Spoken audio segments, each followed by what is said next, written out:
Good afternoon. Thanks for coming for this very important topic. I'm saying very important with emphasis because in addition to Brexit, Mr. Donald Trump made it much more important last night. And in the coming months and even years, this is going to be an area where whether you are an academic or a policy person or a general citizen, you cannot ignore its importance, especially for us in India. Maybe outside in the US it is Hispanics, in Europe mostly people of Middle East origin, but we Indians happen to be minorities in so many countries. The global trend seems to be xenophobia that is going to affect us at several levels. By the way, we are not immune to the same disease. Without second guessing what our distinguished speaker is going to say, let me welcome you and welcome to Professor Neeraj Kaushal. I would say welcome back. There was a time she was working with Professor Babani Sengupta along with me, even though we were not on CPR roles, but we are quite regular here. Now she is a professor of social policy at Columbia University and a research fellow at NBER, and she has been working on how public policy affects low-income households, especially immigrants, I would say with regard to the United States. And other countries. So, thanks for coming and welcome back. Sauchi. Thank you, Shyam. Let me correct you. I started my career here at the CPR. So I was on their rolls. You're on the rolls? Yes. Stand corrected. My first job here at CPR, I worked for 6 months and 6 days. So if any of you here is working at CPR as a research assistant, I should tell you it's a very nice place to work. And I did meet my mentor, Bhavani Sengupta here, and continue to work with him for some time. The topic of today's presentation is immigration after Trump, Brexit, and Nice. From United States to the EU, from Syria to Turkey to Lebanon, from Bangladesh to India to Malaysia and Thailand, from even China to Hong Kong, immigration is a hot issue. It's a issue that is shaking electoral politics. It's an issue that is creating economic challenges. It's an issue because of the economics ups positive and negative effects of excuse me, how do I scroll down? Oh, page down. You want to go to the next slide? Yeah. Right. Oh, okay. Right. So immigration is changing, shaking politics. It has economic effects. It has demographic effects. It's also creating a lot of fears in the minds of people. There are fears that immigrants take away the jobs of native workers. There are fears that immigrants come to host countries to benefit from their welfare system. There are fears that immigrants are changing the identity of these countries. There are xenophobic fears that immigrants take away jobs. They bring different culture. They create all kinds of tensions within the societies. On top of that, there is also concern that immigrants may not assimilate, may not integrate with the host society. On top of all these economic, demographic, political impacts, there are fears now that terrorists may come as migrants to new societies, to host societies. And because of all these fears, you often hear this question whether this is the end of a relatively open era on immigration. There is a parallel debate about end of globalism or hyper-globalization. And this debate is global. It's also been discussed in the Indian media. A few days ago, Nandan Nilekani wrote an article where he said that Brexit pronounces an end to globalization. He also said that the export-led strategy that we followed in India for a couple of decades has lived its usefulness. A few days later, Arvind Subramanian spoke at India Policy Forum, and he also talked about whether this is an end of globalization.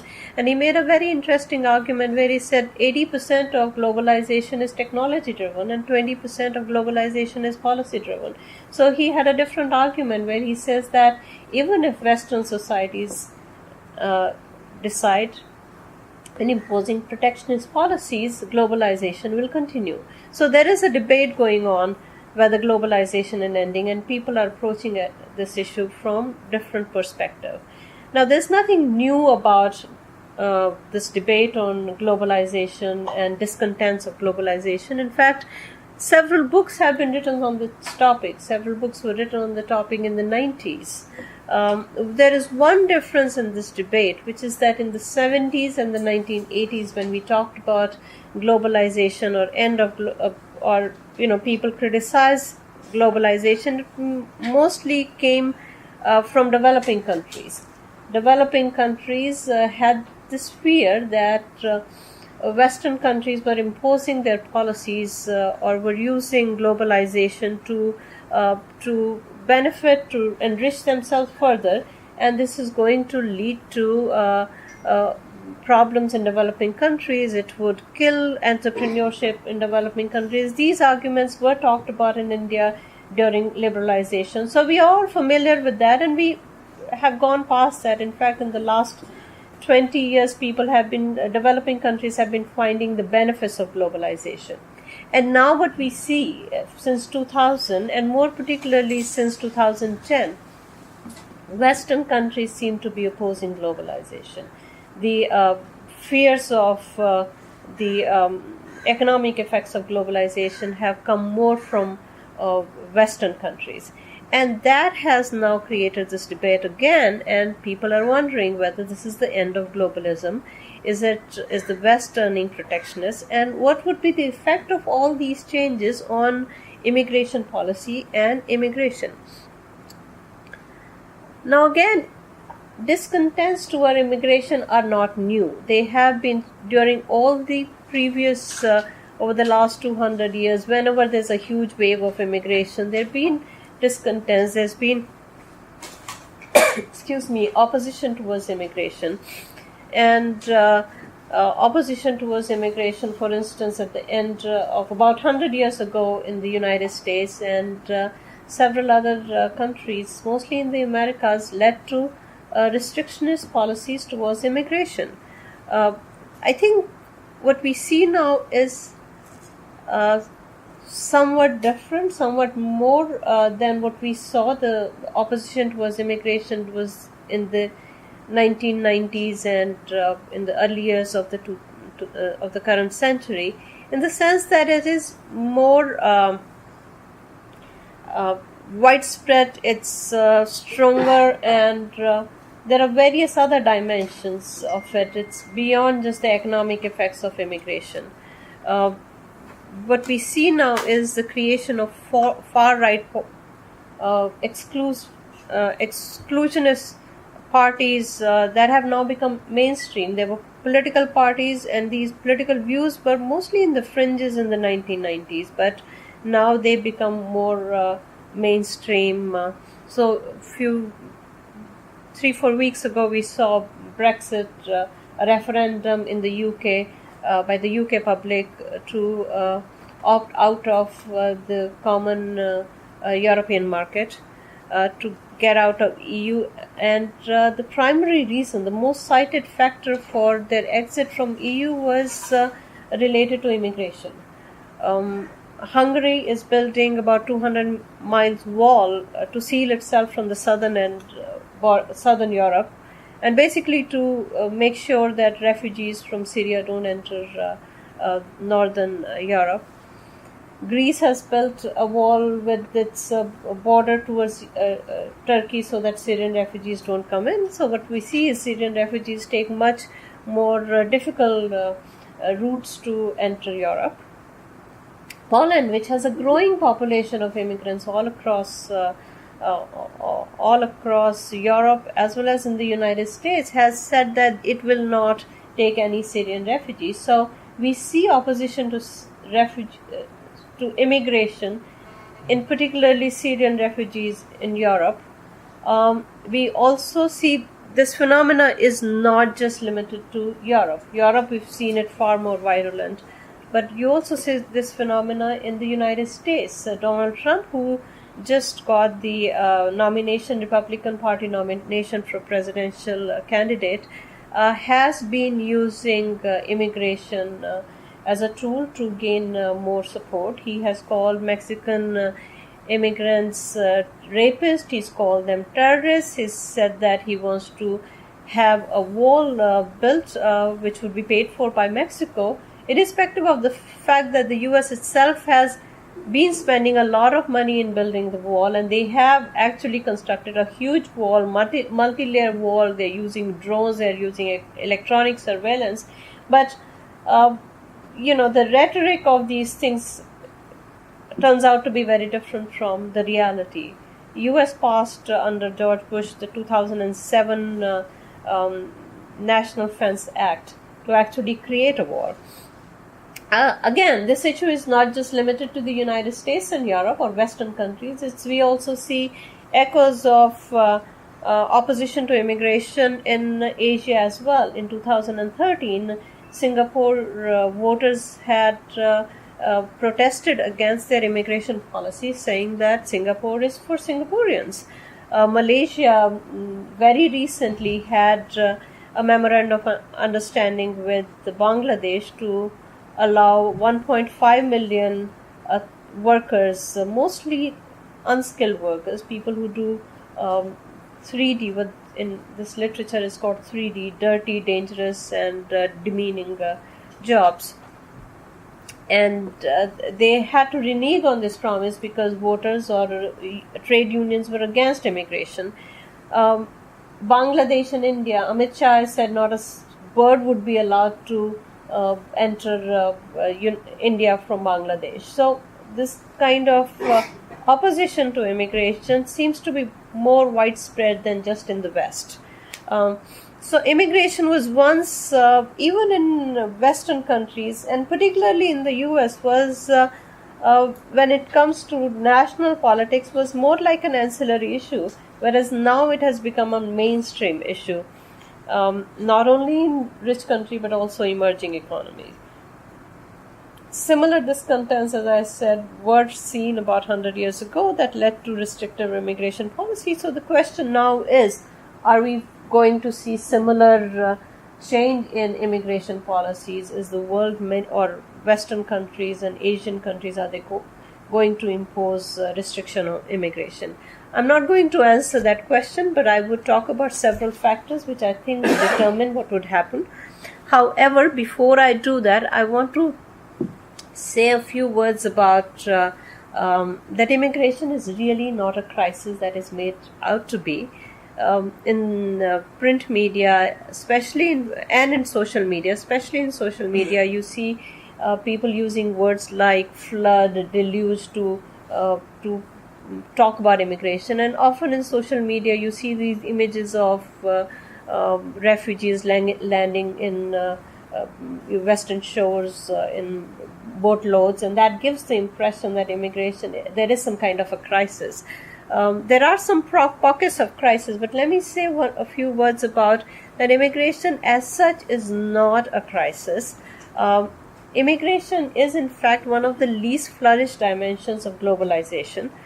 So currently we have about 240 million immigrants total in the world, people living in a country away from their country of birth, which is about 3.3% of the world population. And over the last quarter century, the number has barely budged. It has increased from 2.9% to 3.3%. Now let's look at the other dimensions of globalization. Foreign direct investment, for instance, has almost doubled within this quarter century window that I was talking about, from 9 trillion in constant terms to 18 trillion. Exports to GDP ratio, another major dimension of globalization that people talk about, was about 20% in 1990, and it has increased to 29%. So increased about 50%. So other dimensions of globalizations are far, far bigger and far, far stronger. Second thing I would say, when you hear words like flood, deluge, you actually think that there's something wrong going, there's something illegal going on, something that should not have, that is not allowed. The reality is that a large chunk of immigrants, or a big proportion of flow of immigrants every year, is through legal channels. So these are channels that receiving country, host country permit. Okay. There are, as I said, pockets where immigration does seem like, or inflows do seem like very large, and they seem to be overwhelming. Syrian refugee crisis is one of them. But even, let's look at the Syrian refugee crisis. Many Turkish scholars, and even some European scholars, would say it's actually a European crisis and not a Syrian crisis. Look at the numbers. 1 million Syrian refugees have entered the European region. Europe with a population of 500 million. So that's a tiny number. Other smaller neighboring countries neighboring Syria, have received many more immigrants, refugees. Lebanon, a tiny country, it has 40% of its population is Syrian refugees. Turkey again has absorbed by 2.5 to 3 million Syrian refugees, and has, which is a very large proportion of its population. So, proportionally, Syrian refugees are not that large number, a proportion of the European crisis, and it's an issue that Europe needs to address within itself instead of looking at it as a crisis that is coming from Syria. Having said that, I also admit that there are many countries where immigrants struggle to integrate, or those countries struggle to integrate immigrants. But again, the issue is not related to the size of the inflow, the issue is not related to the number of immigrants that come in. It's more like every country has its own absorptive capacity, and that absorptive capacity is not related to their to the size of inflow. It is in a way related to their own constitution and their own attitudes towards immigrants. Just a few numbers. As I was saying, that immigrants, their absorptive capacity differs across nations. The United States gets about a fifth of all immigrants, has a fifth of all immigrants, and every year absorbs over a fourth of all immigrants, and has a much better absorptive capacity. Yes? One clarification. For the purposes of this chart and otherwise, how are we defining immigrants? Like people who are migrating for a short term, long term, permanent migrants? What are they? Who are immigrants? It's very tricky to actually, these data are taken from International Organization of Migration. Most of the time when the question being asked is asked for people who are residents. So it could be short-term residents, permanent residents, illegal residents, or irregular residents, or actually citizens, foreign-born. In case of United States, foreign-born residents who are U.S. citizens are part of this. So temporary tourists, temporary workers are not counted in this. Tourists are not counted, but short-term residents are counted in this. By short term, you mean like longer Short-term, years? a year or more.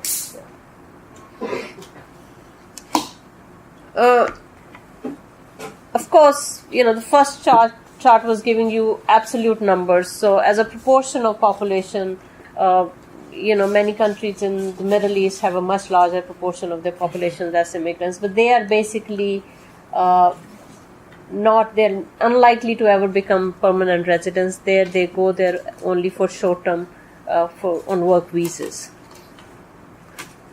Now I will talk about 4 factors which I think would determine immigration patterns in the next 10 years or so. The most important factor, I think, is demographic trends. The second most important is economic benefits of immigration. These 2 factors are going to lead to increase in immigration or in policies that are more accepting of immigrants. On the other hand, issues relating to identity politics and immigrants and fears of international terrorism, these are 2 factors which I think would reduce immigration. Overall, I believe the top 2 factors, demographic trends and economic benefits, would trump over the factors that are likely to restrict immigration. Now, demographic pressures, I think this is going to be a very important factor, and this is something that distinguishes the current phase from the earlier phases, for instance, 100 years ago when many countries imposed immigration restrictions. So this is one factor that distinguishes the current period from the earlier period. So we are seeing 2 primary factors affecting the demography of many host countries, rich developed countries, as well as many emerging economies like Russia, like Brazil, even China. Their fertility rates have been falling, and we see a very large increase in aging populations. As a result of both these phenomena, we see a decline in their working age population. So let me go to this chart that I prepared from UNDP data, and the bottommost, I have the working age population as a proportion. The working age population from 1950 to 2015 is the actual data, and beyond that are projections.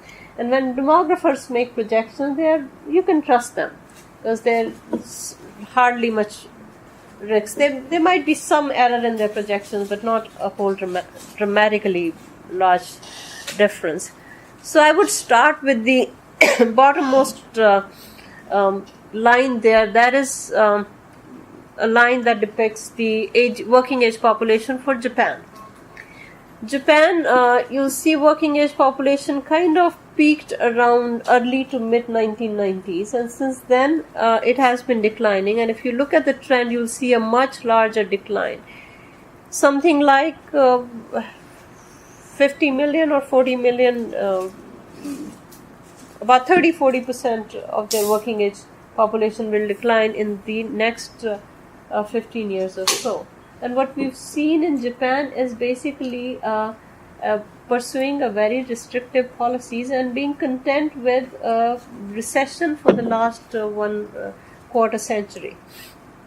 The next line that I would like you to focus on is for Europe. Let me just stand up.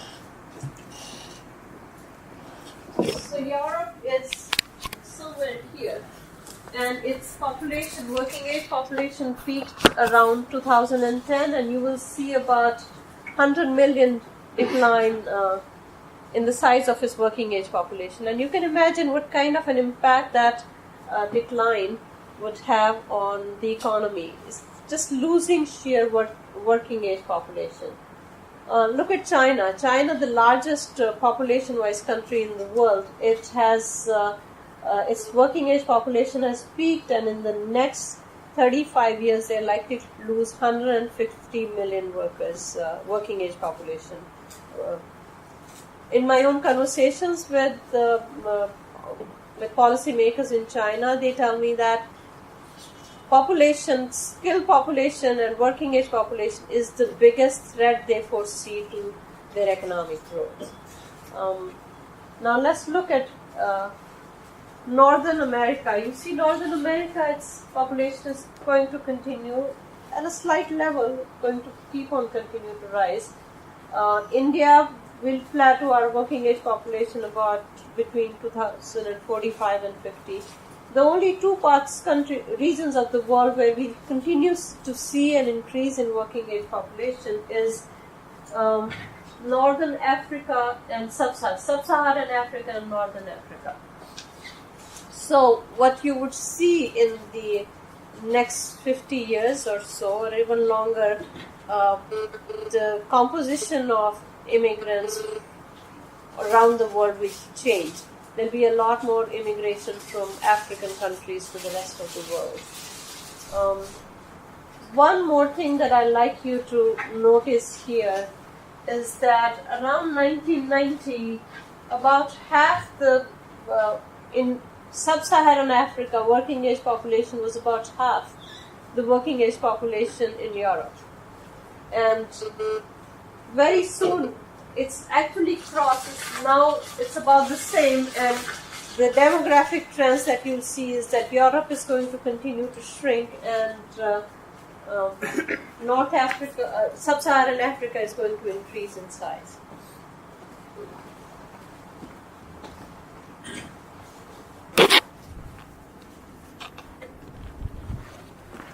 Demographers use another indicator. It's called dependency ratio, which is the working age population divided by population that's younger than 15 and population that's older than 65, and that's another indicator of what are the demographic challenges or opportunities that they face. And you will see that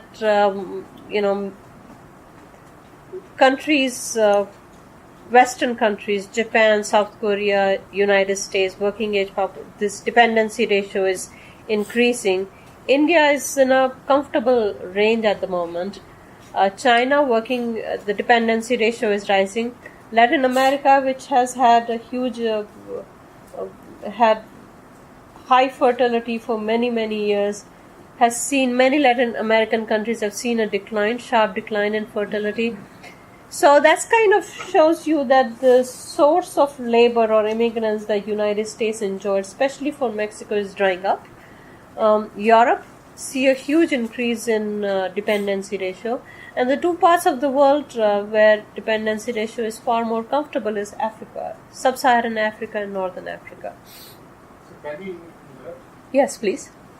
How do you explain decline in dependency ratio in India in 2025? Because longevity will increase. So number of people above 65 will increase as longevity increases. Both, the longevity, the life expectancy has increased. So why should dependency come down? I'm sorry? Then why should dependency ratio come down? 2035 for India. It's a combination of both. The younger age population, the population less than 15 is also rising during this period. So it's not just people older than 65 in the denominator. It's both. Should increase the percentage of population. The number of dependents as a percentage of working population should increase because life expectancy is increasing. In India, you are showing it coming down. It's based on UNDP numbers, UNDP projections. So you think it's not right? I can check up, but logic because the number of people above 65 is increasing as because the so this basically shows that the working age population is rising faster than the other two groups. So if fertility is higher, people who are entering the workforce is. Well, if you think that this is not right, I'll check. Cross-check it. Yeah, I will. Yeah, is the UN? I mean, there are meant to be approximations, and some things are held constant. One shouldn't take it as, you hold certain things as constant, and they are approximate projections. They are not meant to be. I think is there any demographic rationale? And we can change those, but they are approximate. Between 35 and 50. Approximate cost is like cross. Okay, go ahead. And see this. So overall, these demographic pressures point to two factors. One is the size of the labor force, which is very important in determining economic growth. And the second issue is social security issues. Now, for many, many years, people have in receiving countries, especially in Europe, have fear that immigrants become dependent on the welfare system, so that they are kind of a threat to welfare systems in these countries. But there's a second issue here: are immigrants going to be are immigrants, because of their age composition, going to rescue the welfare system now? So that's an important factor. Many people hope in the US and Europe, those who favor immigration, they say that immigration is likely, because of the changes in the composition of the population, are going to rescue. They're going to be contributed to Social Security, whereas the native or resident populations are more likely to actually receive Social Security. So they're kind of rescuing the Social Security system. But the issue gets more complicated if immigrants are the one who are contributing into this. Is more money going to be used for their children, or is more money going to be used for the elderly who are native populations? So this is an issue that is going to create a lot of ethnic challenges in receiving economies. Can you just Yeah. do something different? Or again, No, please go ahead. I think we'll take it then. for every society to remain at its present level of population demographics, Can you use the mic? for every society to remain at the population at which it is now, present population, you require a replacement rate of 2.1 per woman. All of Europe, including the UK, is between 1.4 to 1.8 per woman. This is of the indigenous population. These terms are very flimsy and very difficult to define. This is of the local indigenous population. Whereas in some cases, in all these societies, populations are increasing. So some people are of the view that this increase, and actually it should be decreasing, is due to the fertility rate of 3.1 per woman of the populations coming from outside, whatever you call it. They might be natives, I don't know the definition, but they're not actually indigenous to that area. So is it true, since you've done a study on this, is it true that these migrants, not now, from, let's say Germany, the Turks there for many years. So is it true that these outside populations, I would call it outside populations, are increasing at the 3.1 rate? Shall we take the questions at the end? No, I could answer that, but after that, maybe Yeah. I could just Yeah. look at take the questions at the end.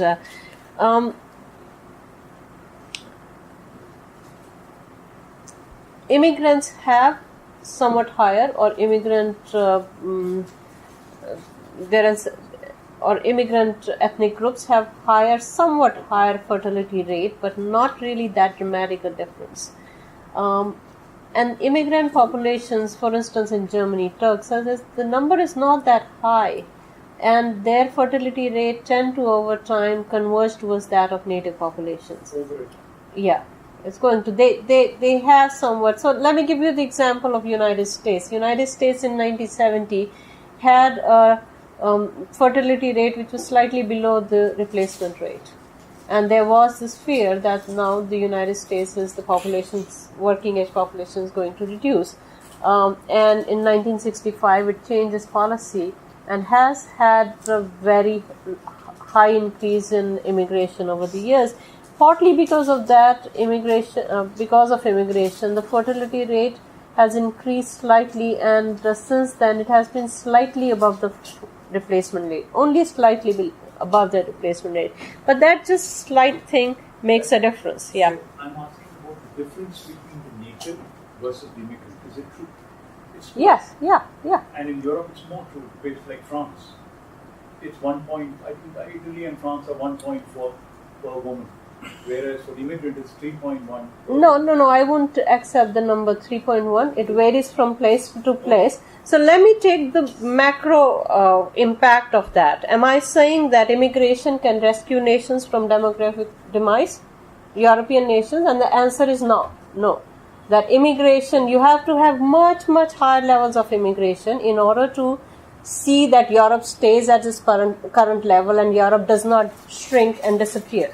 Okay, if you saw the earlier graph that I showed you, Europe is really shrinking, and it is facing a lot of many of the economic challenges that Europe is currently facing are demographic as well. But will immigration save them from demographic demise? No, not in the short run. Only thing it would do is it would reduce some of the demographic pressures,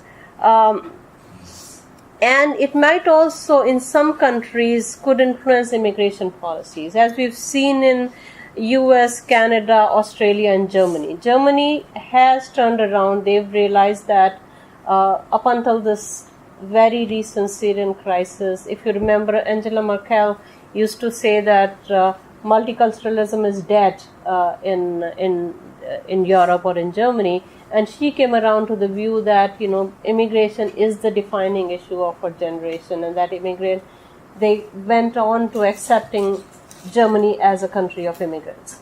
So there are some countries where these demographic and economic pressures have led them to change their attitudes towards immigration. Another factor that brings about this change is increase in size of immigrant population. We saw that in the United States, President Obama could not make a single speech on immigration where he was not actually challenged by undocumented youths for legalization, asking him that he had promised in his campaign to go for legalization. So immigrant communities are acquiring a voice in many of these countries to change the politics of immigration, to change the politics towards immigration. Yeah. Shall we continue the debate after the talk? Yeah, just go ahead. So the second issue that I mentioned, which is likely to impact immigration policies of nations, is really the identity issue. And the identity issue varies across countries. There are some countries, European countries, that are far more fearful of the outsiders. United States has been very lucky because of the legacy of immigration. This country has always been talking about, they're proud of their immigrant past. But again, in the US and in many other countries, the thing is that they love past immigrants as compared to current immigration. They love refugees, well, not in Europe, but in the US, some kind of refugees. They have more sympathy towards refugees than new immigrants. So there's a lot of romanticism about past immigration than current immigration. But United States has a lot more tolerance towards immigrants. Even in the US, you'll see states that has higher level of immigration. There seems to be a far more tolerance towards immigration. So tolerance towards immigration and identity politics have not much to do with inflows of immigration. California and New York, which have very large number of immigrants, have also received large inflows of immigrants, have actually adopted policies to integrate not just immigrants but undocumented immigrants. Texas has subsidized tuition for undocumented students, college tuition. New York and California they provide identity card for undocumented. Many states provide health insurance for undocumented children. So attitudes towards immigration, which determines policies towards immigrant integration, do not have much to do with influx of immigrants.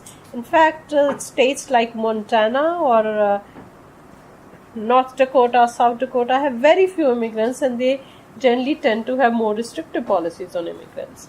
Same is true about internationally. Japan has very few immigrants, but it has decided to have much more restricted policies towards immigrants. Canada, on the other hand, has very high level of immigration and also is far more tolerant towards immigrants. So higher levels of immigration. It is true that for each country, many of these places, higher level of immigration could create discontents. But high level of immigration also leads to more tolerance, more understanding of immigrants among. So it can also create an environment which is more inclusive of immigration. Particularly increases in co-ethnic population increases the absorptive capacity of immigration. So identity issue would be a major factor in how countries determine their immigration policies in future, but it will also depend on how these countries have been absorbing immigrants, and immigration itself can change identity politics, both in positive and in negative ways. Economy and immigration, and I think this is a very, very important factor that would determine how countries would react, would determine their immigration policies. Overall, economists generally say that immigration has a positive effect, a modest positive effect. The basic debate comes to distribution effects of it, how immigrants affect the wages of natives. Again, there's a lot of research on this issue. There are some people who say the effects are very large, the other people are saying effects are small. But even if you go by those who say that effects are large, overall the impact of immigration in reducing wages in Western countries is much less than the impact of technology or the impact of other aspects of globalization. So immigration is a much smaller factor in determining the trend in wages of workers. But this is an important issue. It is causing a lot of disturbance, a lot of opposition to immigration. In some countries, for instance the United States, one good thing that has happened since 2000 is that trade unions have moved in favor of immigration. Earlier they thought that immigrants were causing reduction in the wages of native workers. Now they are saying that, well, immigrants are the workers. So if you want to sustain a unionized workforce, you have to actually immigrants into the unions. So the conversation over there has changed. Fiscal effects, again, in Europe there had been a lot of fear that immigrants are going to be dependent on the welfare system, and part of it is related to their own policies. They actually are more willing to give them welfare rather than allowing them to enter the workforce. This is at the heart of the debate on immigration and Syrian refugee influx and their integration. This is in the heart of that debate. Most countries, Asian countries especially, are very openly talking about skilled immigration. China has been, devising ways and means of creating policies so that it could train its own workforce abroad, and it could bring some of the best people to work and contribute to Chinese economy. Most countries don't want to talk about unskilled workers. The reality is that economy needs both unskilled workers as well as skilled workers, and so happens that economies need more medium and low skilled workers than they need skilled workers. And that's something in Asian countries, they want unskilled workers, which basically come as irregular labor, and that's also true for Europe as well as the United States. So this is kind of a dirty little secret. People don't want to talk about it, but they absorb and they benefit from unskilled labor. Then the issue of the economic efficiency of irregular immigration. It's in some sense the most efficient form of immigration, in the sense that if the economy needs people, they come in, and if the economy is not growing fast enough, because irregular workers do not get any social security, they do not get any welfare, they don't have any means of supporting themselves in a recession, they just leave. The most important example of that was in the US during the Great Recession. We didn't see much change in immigration. Skilled immigration, or through the legal channels, immigration continued to grow. So then what would have happened? Well, maybe the illegal immigration declined during this period. So economists generally think that, well, irregular immigration, illegal immigration, or immigration without controls is a very efficient form of immigration. Beyond all these effects, we also have the skill effects, which are normally not captured. Things like immigrants bring innovation, knowledge. There are diaspora effects. There is the home country and host country linkages. There's also a parallel debate on brain drain and brain regain, but that's more with respect to receiving country, and I'm not focusing this presentation on that. So I'm happy to talk about it, but I won't talk about it much here. Now, beyond the overall effects of just immigrants coming into the host country, there is also the effect of immigration or globalization on the economy. So, effective immigration restrictions, they require control on exit and entry. And when I say exit and entry, basically means exit and entry of tourists or of businesses or business professionals. If you could try to control them, then you lose businesses, but more than that, you also lose tourism. Tourism is a 1 trillion industry. It's a highly employment generating industry. So restricting tourism, nobody wants to go there. In fact, especially European countries or most Western countries that they're seeing their population shrink, they're seeing the focus of the center of economic growth shifting to Asia.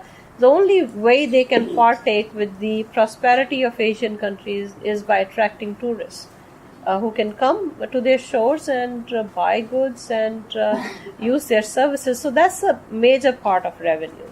Now, international tourism and international flow of people is much, much, much larger than inflow of immigrants. So, international tourist arrivals, their data shows that in 2014 there were about 1 billion tourist arrivals.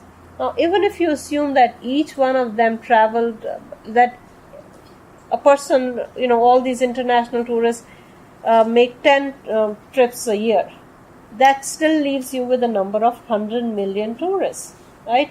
And that's much larger than 5 million additional immigrants that are created every year, that move from their country of birth to the host country.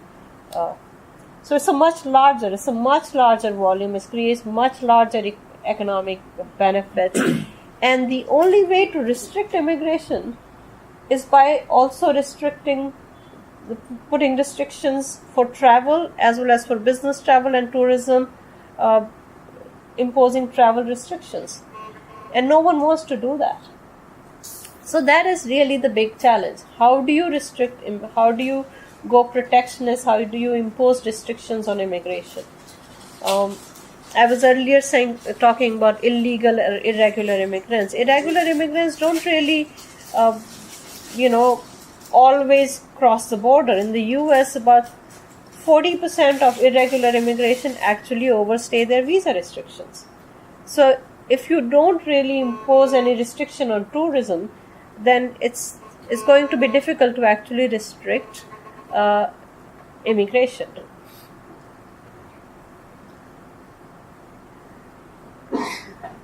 Another thing that's very important now as compared to what we saw about 100 years ago was earlier immigrants were mostly economic migrants. Then now we have students, tourists, travelers for visa, and all these three groups is most countries want to attract them.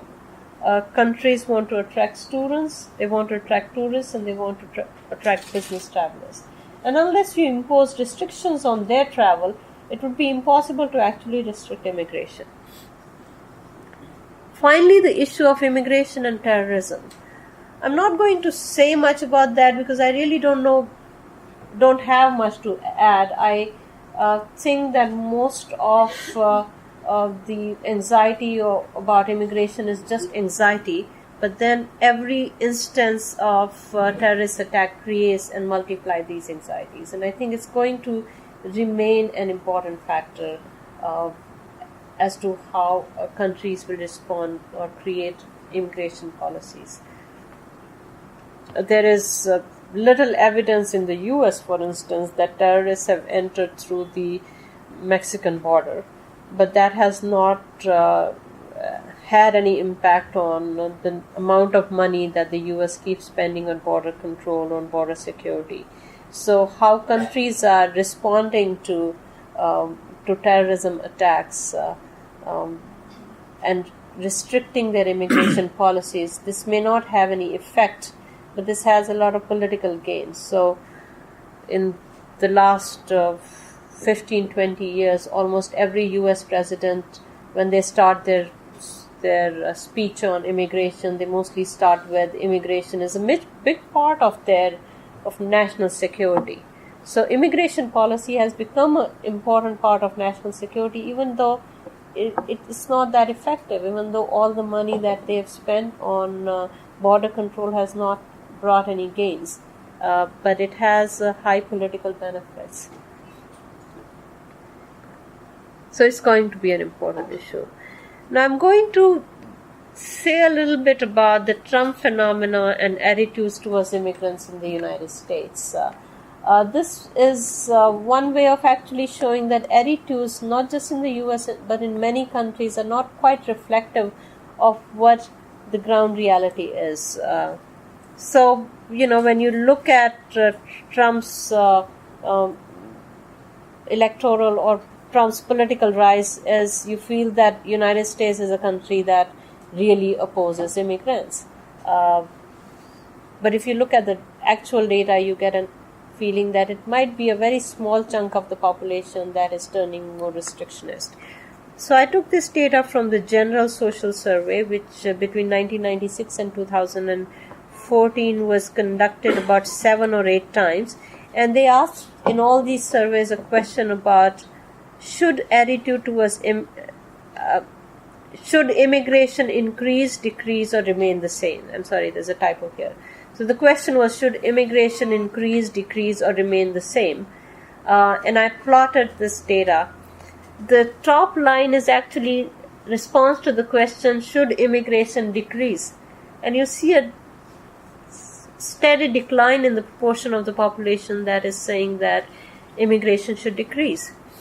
The population that's saying that immigration should remain the same has increased, and the one that's saying that should increase has also increased. So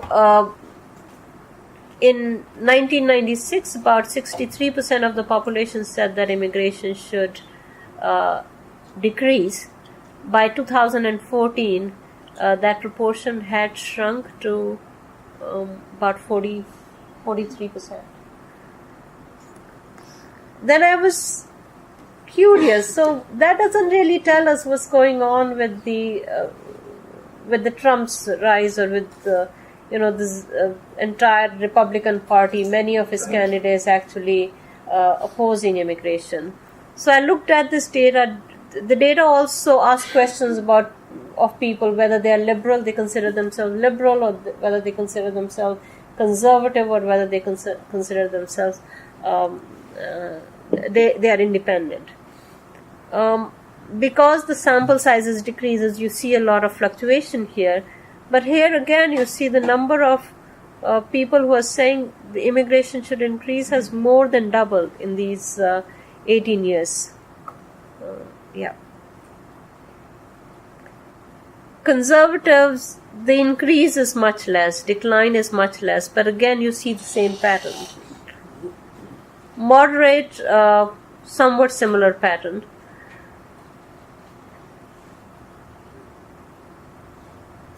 Should number of immigrants increase? Again, you see a similar trend here. Then there is this. What am I doing? This is a repetition. Sorry. Okay. So what? At least according to that data, you actually see that there is not a steady change in attitude towards immigrants in the US. And that's kind of to be expected, because the proportion of minorities in the country is increasing. By 2040, this is going to be a country of no majorities. So the minorities, that this would be already you see it in many states that there is not a single ethnic group that is more than 50%. So the demography of the country is changing, and you would expect that kind of an attitude. In fact, many of the states where this 2016 election would be fought are the states where ethnic minorities play an important role. Florida is one of them. Iowa is one of them. Now, let me just give my concluding thoughts, and then I would take questions. I think short-term and permanent immigration constitutes only a small proportion of cross-country mobility. So every year about 5 million new immigrants are created. Compare that to about 100 million travelers. And the only way to restrict immigration in today's world is by imposing restrictions on all travel. Unless you do that, you cannot really control immigration. So I think this would be an important factor which will make countries' ability to restrict immigration. It will really limit that. Immigrants, we've seen, are very very cleverly to immigration policies. They adapt very nicely to border controls. We've seen that in Europe. We've seen that in on the U.S.-Mexico border, how immigrants change. They take more dangerous routes. So border controls have not, over the years, restricted immigration. It has just made immigration more difficult for immigrants. And we've seen time and again that immigration is largely an economic phenomenon. So whenever a country, economic fortunes of countries decline, immigration declines. You can see that in the United States. You can see that in most European countries as well. Spain, for instance, was about 100 years ago was a largely an immigrant-sending country. During the 90s and 2000s, its economic fortunes improved. It received a lot of immigration. And since the Great Recessions, Spanish young people are themselves leaving Spain because they don't get jobs there. Immigration control, I believe, will not and have not reduced the threat of terrorism. Threat of terrorism, I believe, will be better addressed by more assimilated immigrant population, which will also reduce or balance identity politics and its challenges. I think demographic pressures will put a lot of pressure on governments not to restrict immigration. Finally, I think benefits of globalization and then pressures that governments face from corporations are going to reduce restrictions on immigration, are going to make sure that countries don't implement restrictive policies. Countries that, despite all these factors, try to restrict immigration are going to face economic challenges. We've seen that in case of Japan. We will see that in more and more in case of European countries. And countries that are able to keep their borders open are likely to flourish.